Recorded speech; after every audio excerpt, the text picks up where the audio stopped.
ಹೆಡ್ಲೈನ್ಸ್ನ ಪ್ರಾಯೋಜಕರು NBC bearings ದೀರ್ಘಾವಧಿ ಸ್ಪರ್ಧೆಗಾಗಿ ಸುದೀರ್ಘವಾಗಿ.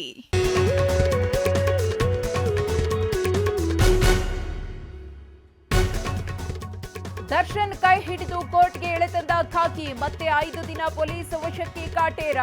ಡಿ ಗ್ಯಾಂಗ್ನಿಂದ ಸಾಲು ಸಾಲು ಸಾಕ್ಷ್ಯ ನಾಶ. ಕೊಲೆ ಬಳಿಕ ಮೈಸೂರಿಗೆ ಹಾರಿದ ದರ್ಶನ್, ರಕ್ತ ಹರಿಸಿದ ಬಳಿಕ ಕಾಮಿಡಿ ಶೂಟಿಂಗ್. ಹಣ ಹೆಣ್ಣಿಂದ ದರ್ಶನ್, ಹಾಳಾದಿಂದ ಗುರು. ಯಾದಗಿರಿಯಲ್ಲಿ ಡಿ ಗ್ಯಾಂಗ್ನ ಅಟ್ಟಹಾಸ, ಹಾವೇರಿಯಲ್ಲೂ ರಾಬರ್ಟ್ ಟೀಮ್ ಪ್ರತಾಪ, ನಿರ್ಮಾಪಕನಿಗೂ ದಾಸ ಧಮ್ಕಿ. ಚುನಾವಣೆ ಮುಗಿತಾ ಇದ್ದಂತೆ ಬಿಗ್ ಶಾಕ್, ಪೆಟ್ರೋಲ್ ಡೀಸೆಲ್ ದರ ಏರಿಕೆ, ಗ್ಯಾರಂಟಿಗಾಗಿ ಹೆಚ್ಚಳ ಎಂದ ಎಂಬಿ ಪಾಟೀಲ್.